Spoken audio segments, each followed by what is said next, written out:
Good evening, everybody. This is Derek with the Grumpy Guy Show for episode number 46, Give Me Dark Mode, recorded on April 11th, 2022.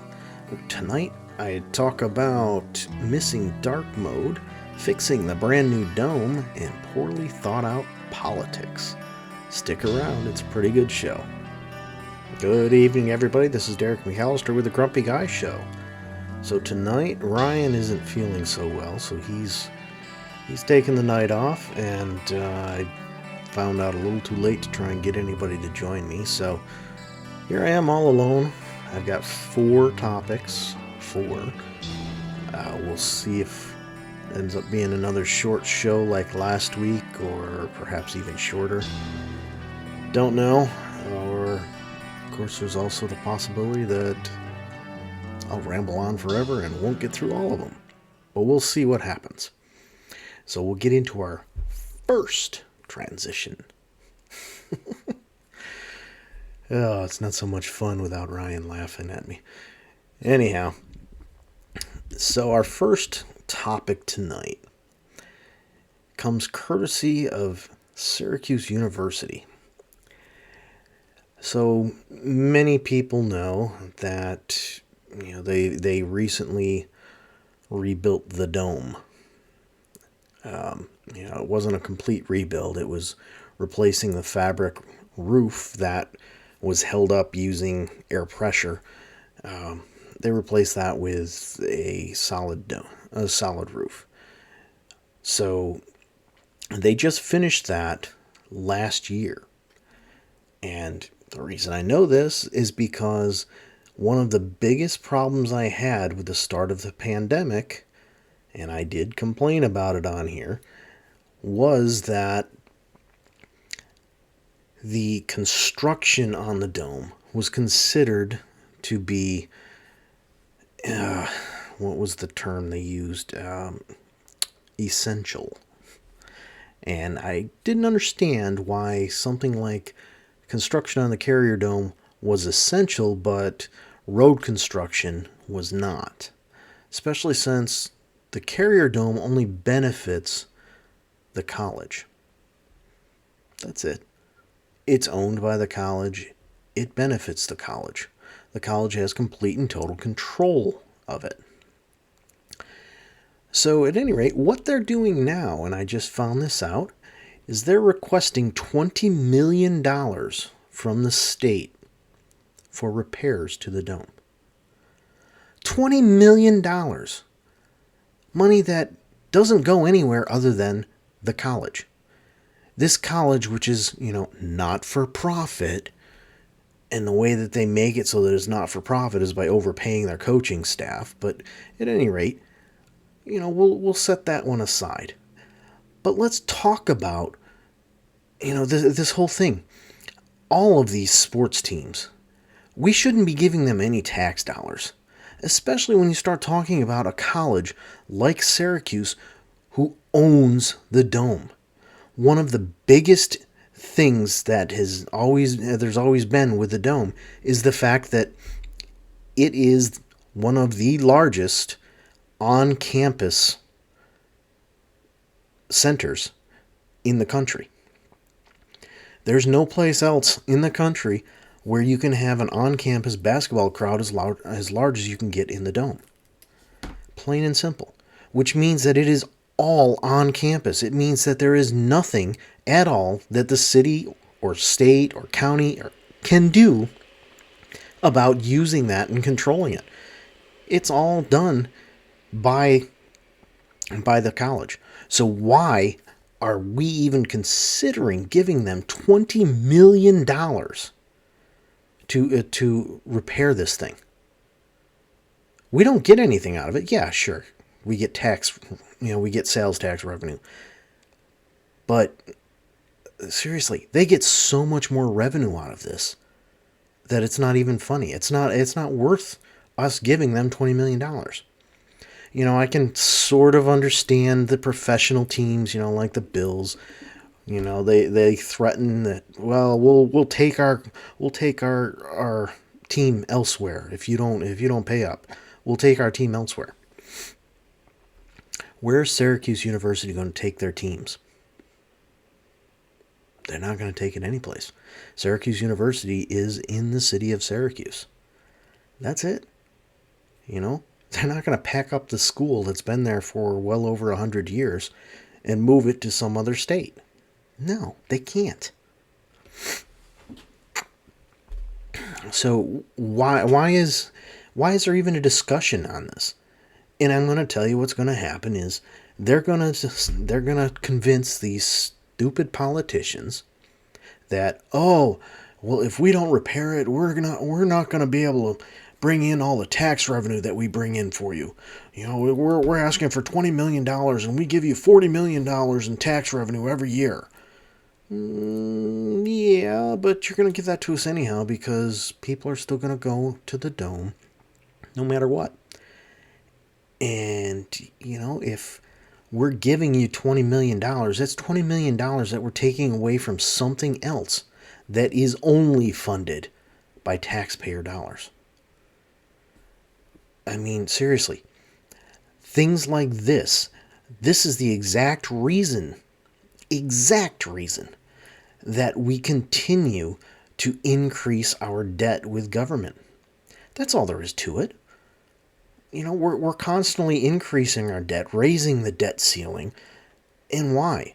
Well, because we're letting these things, you know, these businesses, which Syracuse University is a business, we're letting them dictate to us how we spend our tax dollars. You know, and again, this goes well beyond just the colleges like Syracuse. This, you know, I'm talking about Buffalo Bills. The Giants and the Jets have done it. You know, all of these teams do it. Why do you think the Rams keep bouncing all over the place? They were in LA, then they were in Oakland, and then they were out, you know, they were in St. Louis, and, you know, now they're back to LA. Well, the reason they keep doing that is because they keep threatening these cities, and these cities say, no, we can't afford to do this. So they say, okay, well, we're going to go someplace that can afford it. You know, there's no loyalty whatsoever at all by these places, and it's just ridiculous. They really truly need to stop the crap and, you know, pay for their own stuff. You know, the local baseball team, the Syracuse Chiefs, they did the same thing. Or I guess it's the Syracuse Mets now. I don't know. It's just stupid, but they did the same thing. They said, "Oh well, you know, if you don't pay for the repairs on this stadium, then we're gonna take the team elsewhere." And of course, what happened? Well, we paid for the stadium with tax dollars. What pisses me off with it is that nowhere can any government official say, "You know what? We're going to use that stadium that we paid for an event." Can't do it. Nope. It's a private freaking stadium paid for by tax dollars. There's no reason it should be like that. None at all. And until we get to a point where we stop letting these companies dictate to us how we're going to use our tax dollars, the debt is just going to continue to rise. People are going to continue to pay more and more taxes. Because I can almost guarantee you what happened with the dome, for example. I can almost guarantee that they got tax breaks for it. Because, well, we're keeping it here, and you know, we'll hire local contractors, to do all the work. Okay, well, that'd be great, except that's giving them short-term work. That's not long-term work. And the fact that you're just doing this just so you get tax incentives and tax breaks, that's taking advantage of the people. Unfortunately, it's never going to end. But anyhow, so I think I beat that one to death pretty good. I don't know. I know it's been multiple times that I've complained about this stuff with these private businesses, whether they're for profit or not, but these are private businesses that should not get taxpayer dollars. That's all there is to it. I don't get taxpayer dollars. I don't get tax incentives or tax breaks if I want to, say, build a shed or a garage on my property. I don't get tax breaks. So why do they get tax breaks for building something on their properties? It's just stupid. So let's go to the next topic. Yes, that's right. Transition number 2. So everybody's getting older all the time, plain and simple. What they found more and more often is really bright screens are causing a lot of people vision problems. I don't know that that's what's causing, I don't know that that is what's caused me to need glasses. Probably more along the lines of just constantly being in front of a computer for the last 30 years, but the thing they've found though is they can do dark mode. Not only is it more energy efficient, because with an LED, whether it's OLED or AMOLED or anything like that, the way that they work is black means that the LED is turned off, which means it's not using any electricity. So, that's why there's dark mode on phones.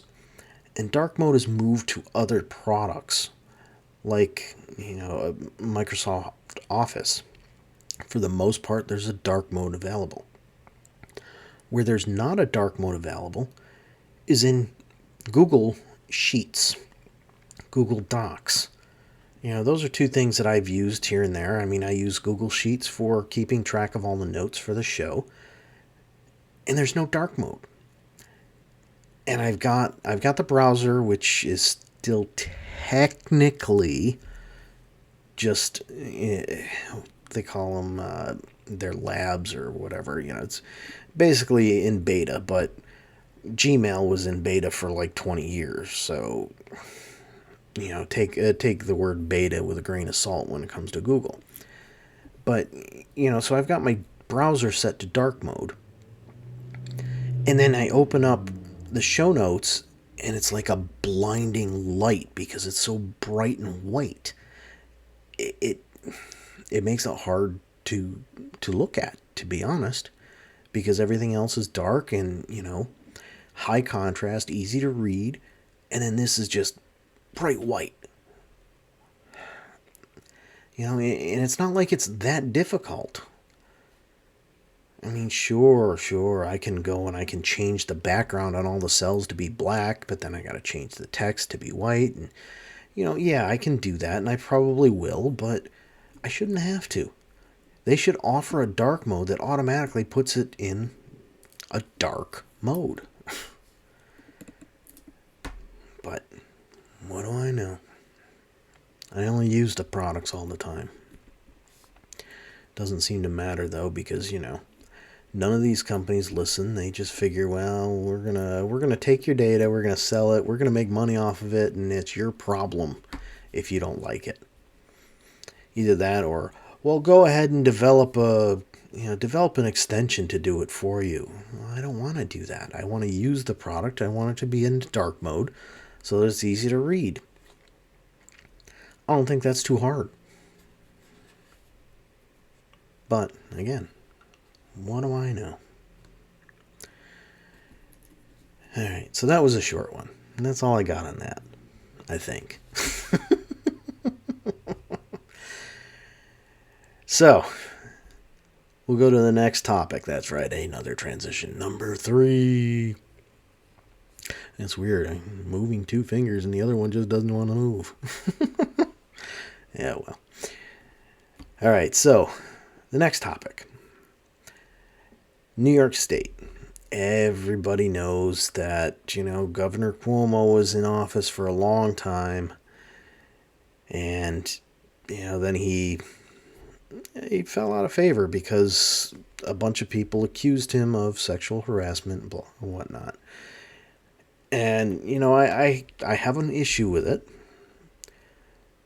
in that sexual harassment. There's no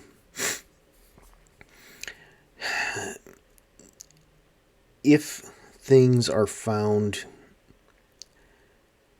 if it's found that it did occur, there's consequences for the person who did it.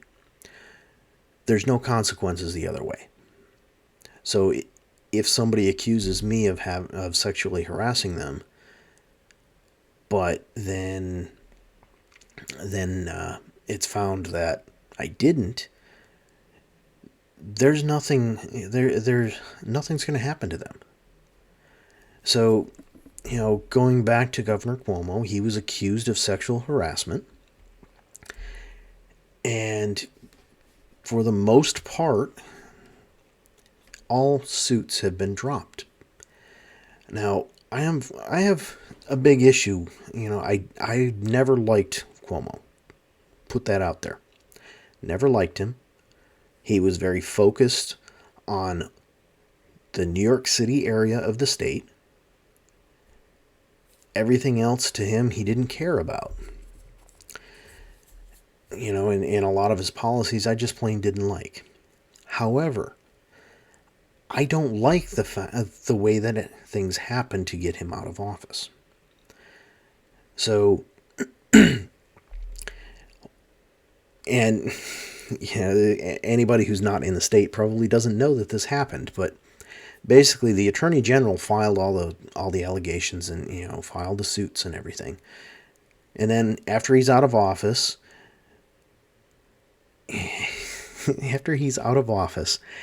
and she's talking about this case hasn't shown us any evidence or any proof that he did anything, and this one didn't show us any. So, I don't remember how many cases there were, but once it got to be like half of them dropped, suddenly she announced that she was running for governor. And all I could think was, wow. So you take this guy down so that you can become governor. Holy crap. And that's a big problem. It shouldn't be allowed. She should not have been allowed to even consider running for governor. At least not this time around. But, I think somebody told her, hey, this doesn't look so good with you doing that. Maybe, just maybe, you shouldn't actually run. And now she dropped and she's running for attorney general because there's more work to do. Well, wasn't there more work to do before you decided to try and run for governor? Or is that only because people told you, hey, you look like a total jackass. Maybe you ought to back out.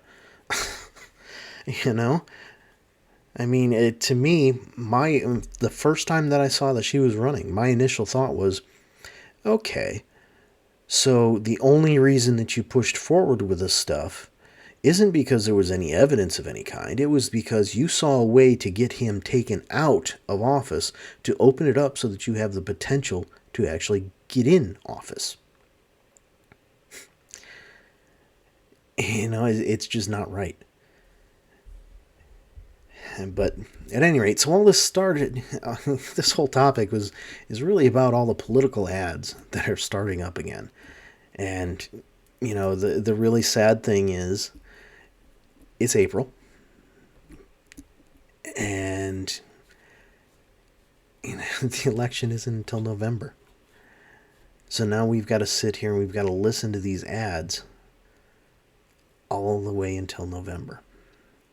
And the worst part is, everybody in central New York, I mean, there are very, very few people that really, truly like Andrew Cuomo and what he did during his tenure. However, nobody wants him back. And I've seen ads where he's trying to make a comeback. And all I can think is, Your life was just thrown through complete and total turmoil. Why? Why would you want to go through that again? It isn't that he needs the money, because, I mean, what expenses does he have while he's governor? None. So he's got money.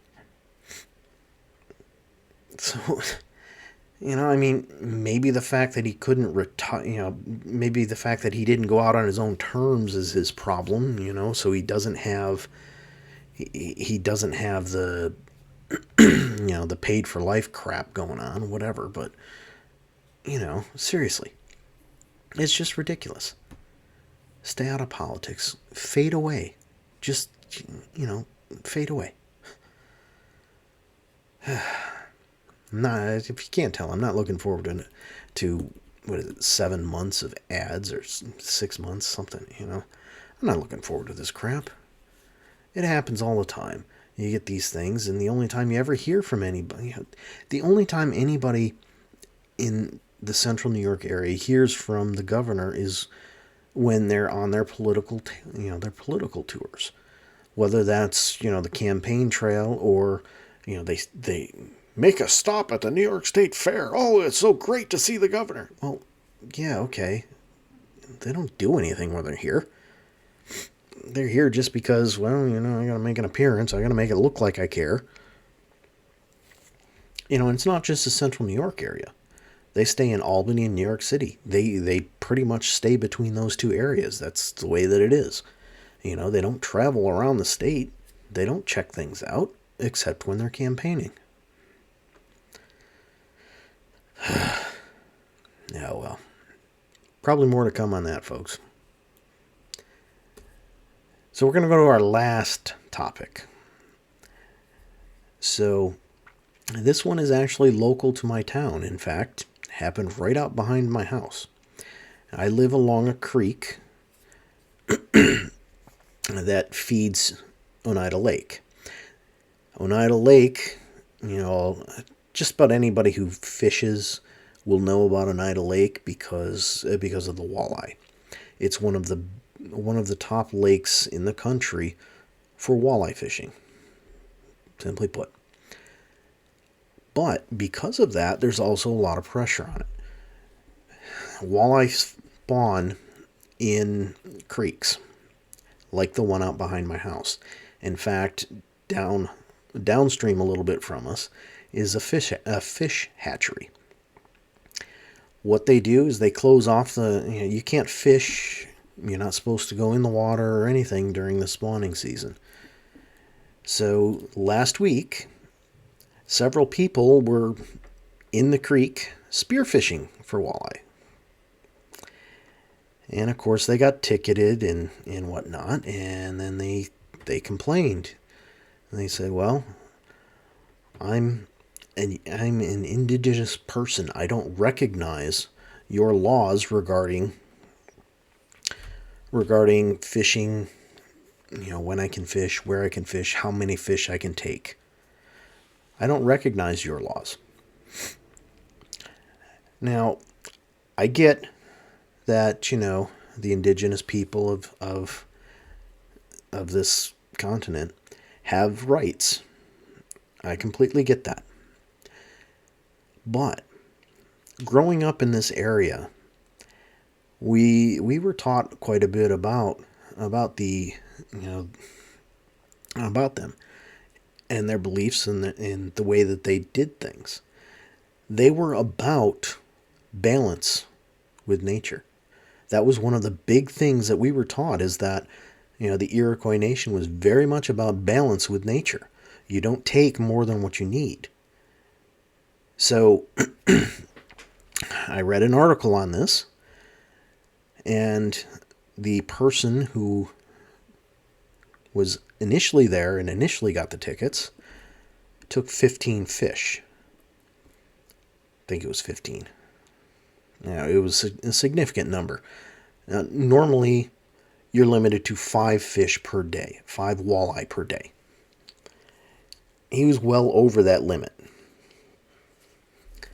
And of course, spearfishing in a stream that is at best, knee deep, you're going to be able to get fish. You're going to be able to pick out which fish you want, and you're going to be able to kill them because the spear is going to kill them. So here he is. He's doing this as a political statement. He purposely went there to make a statement about his rights as an indigenous person. That goes completely and totally against everything that I learned the Iroquois people were about.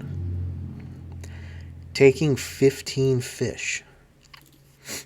Now, that's bad enough. But what he did the next day, he came back with at least one person from every reservation in the area, and they took a total of 42 fish. Now, these fish, when they're spawning, they don't eat, they don't do anything. They are focused on one thing, and that's, procreation.